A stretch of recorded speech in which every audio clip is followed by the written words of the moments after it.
사랑하는 성도 여러분, 오늘 우리는 주님의 은혜 안에서 잠시 세상의 소음으로부터 멀어져 영원한 진리의 말씀에 귀 기울이는 시간을 갖고자 합니다. 이 말씀을 통해 얻으시는 깊은 깨달음과 위로를 주변에 나누실 때 그 나눔이 곧 하나님의 축복의 통로가 될 줄 믿습니다. 구독과 좋아요로 이 귀한 여정에 동행해 주시는 여러분 한 분 한 분의 마음에 주님의 평강이 가득하기를 기도합니다. 우리는 성경을 읽으며 최후의 만찬에 대한 이야기를 자주 접합니다. 예수님께서 십자가에 달리시기 전날 밤 제자들과 함께 마지막 식사를 나누시는 장면이죠. 많은 이들에게 이 장면은 슬픔과 이별, 그리고 곧 닥쳐올 고난을 암시하는 무거운 순간으로 기억됩니다. 하지만 오늘 우리는 이 최후의 만찬이 단순히 슬픈 마지막 식사가 아니라 인류 역사상 가장 위대하고 장엄한 사랑 이야기의 서막이었음을 이야기하고자 합니다. 바로 하늘의 신랑이신 예수 그리스도와 그의 신부된 교회의 영원한 사랑의 언약, 어린 양의 혼인 잔치에 대한 예언적 선포였다는 사실입니다. 이 깊은 의미를 이해하기 위해 우리는 먼저 고대 이스라엘의 결혼 풍습을 살펴볼 필요가 있습니다. 당시 유대인들의 결혼은 오늘날과 같이 단순한 예식 이상의 의미를 지녔으며 세 가지의 뚜렷한 단계로 이루어졌습니다. 첫 번째 단계는 약혼입니다. 신랑이 될 청년은 신부가 될 여인의 아버지를 찾아가 정식으로 청혼을 합니다. 이때 그는 자신이 신부를 얼마나 사랑하며 그녀의 평생을 책임질 수 있는지를 증명하기 위해 신부갑이라는 지참금을 제시했습니다. 이것은 단순한 돈 거래가 아니라 신부에 대한 신랑의 헌신과 사랑의 무게를 상징하는 매우 중요한 절차였습니다. 아버지가 이 신부값을 받아들이고 신부 또한 그 청혼을 받아들이기로 결정하면 신랑은 포도주가 담긴 잔을 신부에게 건넵니다. 신부가 이 잔을 받아 마시면 두 사람은 법적으로 완전한 부부가 되는 약혼 관계가 성립되었습니다. 비록 함께 살지는 않지만 이 언약은 너무나도 강력해서 파기하기 위해서는 이혼 절차를 밟아야만 했습니다. 바로 이 장면을 요한복음 13장에 기록된 최후의 만찬 자리에서 예수님께서 그대로 재현하고 계십니다. 예수님께서는 제자들에게 떡을 떼어주시며 이는 너희를 위하는 내 몸이라 말씀하시고 이어서 잔을 건네시며 말씀하십니다. 이 잔은 내 피로 세우는 새 언약이니 곧 너희를 위하여 붓는 것이라. 사랑하는 여러분, 이 장면을 다시 한번 깊이 묵상해 보십시오. 예수님께서는 지금 하늘의 신랑으로서 자신의 신부될 우리 모두에게 영원한 언약을 제안하고 계십니다. 그분은 값비싼 보석이나 세상의 재물로 신부값을 치르지 않으셨습니다. 온 우주를 다 주고도 살 수 없는 가장 거룩하고 흠없는 자신의 생명, 그 보배로운 피를 우리의 신부값으로 내어놓으신 것입니다. 우리가 그 잔을 받아들일 때 우리는 그분의 신부가 되는 법적인 언약 관계 안으로 들어가는 것입니다. 이 얼마나 놀랍고 감격스러운 프로포즈입니까? 유대 결혼 풍습의 두 번째 단계는 결혼식 그 자체입니다. 약혼 기간 동안 신랑은 신부가 거처할 집을 마련하기 위해 아버지의 집으로 돌아갑니다. 그리고 신부는 신랑이 언제 자신을 데리러 올지 모르는 그날을 기다리며 정결한 신부로서 자신을 단장하고 준비합니다. 그리고 마침내 모든 준비가 끝나면 신랑은 친구들과 함께 신부를 데리러 옵니다. 이것은 모든 사람이 볼 수 있도록 공개적으로 이루어지는 장엄한 행렬이었습니다. 이것은 바로 우리 주 예수 그리스도께서 다시 오실 휴거 사건을 예표합니다. 요한복음 14장에서 예수님은 제자들에게 말씀하셨습니다. 내가 너희를 위하여 거처를 예비하러 가노니 가서 너희를 위하여 거처를 예비하면 내가 다시 와서 너희를 내게로 영접하여 나 있는 곳에 너희도 있게 하리라. 주님은 지금 하늘 아버지의 집에서 우리를 위한 영원한 처소를 예비하고 계십니다. 그리고 우리는 이 땅에서 다시 오실 신랑을 기다리는 신부로서 거룩함으로 자신을 단장하며 그날을 준비하고 있는 것입니다. 그리고 마침내 주님께서 약속하신 그날 온 세상이 보는 앞에서 우리를 당신의 신부로 맞이하기 위해 영광 가운데 다시 오실 것입니다. 그때 교회, 즉 신부는 준비된 모습으로 서 있게 될 것입니다. 요한계시록은 마지막 때의 교회가 타협과 미지근함으로 가득한 라오디게아 교회의 모습에서 벗어나 말씀의 물로 깨끗하게 씻겨져 영광스러운 모습으로 변화될 것이라고 예언합니다. 이것은 단순한 의무감으로 주님을 섬기는 종의 모습이 아닙니다.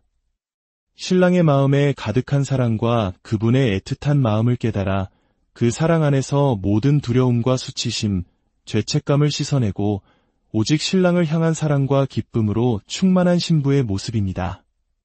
주님은 지금도 말씀으로 우리를 씻기시며 우리를 향한 당신의 애틋한 마음을 알려주심으로 우리를 준비시키고 계십니다. 마지막 세 번째 단계는 바로 혼인잔치입니다. 신랑이 신부를 데려와 결혼식이 끝나면 길고 성대한 축제가 벌어집니다. 이 잔치는 신랑과 신부의 사랑이 완성되었음을 온 세상에 공포하고 모든 하객들과 함께 기쁨을 나누는 절정의 순간입니다. 최후의 만찬은 바로 이 영광스러운 어린 양의 혼인 잔치의 시작을 알리는 계약금이었습니다. 요한계시록 19장은 어린 양의 혼인 기약이 이르렀고 그의 아내가 자신을 준비하였으므로 어린 양의 혼인 잔치에 청함을 받은 자들은 복이 있도다 라고 선포합니다. 이 잔치는 단순히 하루 이틀로 끝나는 행사가 아닙니다. 새 하늘과 새 땅에서 영원토록 이어질 하나님과 그분의 백성 사이의 사랑의 대축제인 것입니다. 우리는 그곳에서 부활하신 주님과 얼굴과 얼굴을 마주하며 그분의 사랑 안에서 진정한 기쁨과 안식을 누리게 될 것입니다. 그런데 이 장엄한 사랑 이야기에는 우리가 상상조차 하기 힘든 놀라운 반전이 숨어 있습니다. 바로 요한복음 17장에서 예수님께서 드리신 대제사장적 기도 속에 그 비밀이 담겨 있습니다. 주님은 기도하셨습니다. 아버지여, 아버지께서 내 안에, 내가 아버지 안에 있는 것 같이 그들도 다 하나가 되어 우리 안에 있게 하사 세상으로 아버지께서 나를 보내신 것을 믿게 하옵소서. 이 하나됨의 기도는 단순히 교회의 여러 교단들이 서로 협력하는 수준을 훨씬 뛰어넘는 초자연적인 기적을 의미합니다. 구약의 이사야 선지자는 마지막 때에 이 기도가 어떻게 성취될지에 대한 놀라운 그림을 보여줍니다. 이사야 19장은 이렇게 예언합니다. 그날에 이스라엘이 애굽 및 아수르와 더불어 셋이 세계 중에 복이 되리니 여러분, 이것이 얼마나 충격적인 예언인지 아십니까? 애굽, 즉 이집트는 수천 년간 이스라엘을 괴롭혔던 원수였습니다. 아수르는 고대의 이스라엘을 멸망시키고 잔혹하게 다스렸던 제국으로 오늘날의 이라크, 이란, 시리아 등 중동의 여러 아랍 국가들을 포함하는 지역입니다. 이들은 역사적으로 이스라엘과 결코 함께할 수 없는 적들이었습니다. 그러나 하나님께서는 마지막 때에 이 원수들이 그리스도 예수 안에서 한 형제가 되어 이스라엘과 함께 온 세상의 축복의 근원이 되는 기적을 행하실 것이라고 약속하셨습니다. 이 기적은 어떻게 일어날까요? 로마서는 이방인, 즉 우리와 같은 비유대인 교회를 통해 하나님께서 이스라엘의 질투심을 유발하여 그들을 구원으로 이끄실 것이라고 말씀합니다. 마지막 때 이스라엘이 전례 없는 큰 환난과 핍박을 당할 때 바로 그 원수와 같았던 아랍과 이집트의 그리스도인들이 일어나 목숨을 걸고 이스라엘을 보호하고 섬기며 예수 그리스도의 사랑을 증거하게 될 것입니다. 수천 년의 증오를 녹이는 이 사랑의 모습을 본 이스라엘은 마침내 자신들이 십자가에 못 박았던 예수님이 바로 그들의 메시아여, 구원자이심을 깨닫고 민족적으로 주님께 돌아오게 될 것입니다.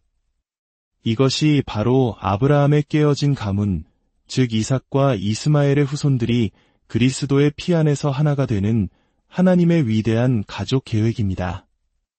이 놀라운 화해와 연합의 모습을 통해 온 세상은 하나님이 살아계시며 예수가 그리스도이심을 알게 될 것입니다.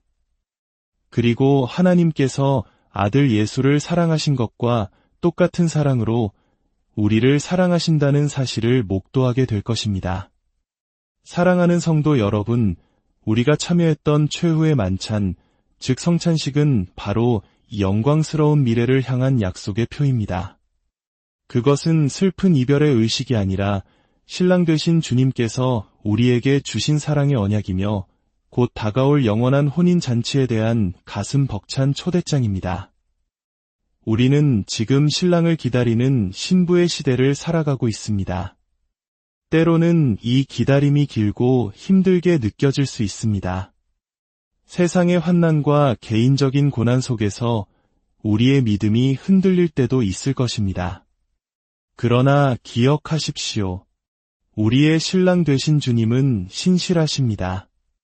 그분은 우리 마음에 신실하시고 끝까지 신실하시며 마침내 우리를 맞으러 오실 것입니다.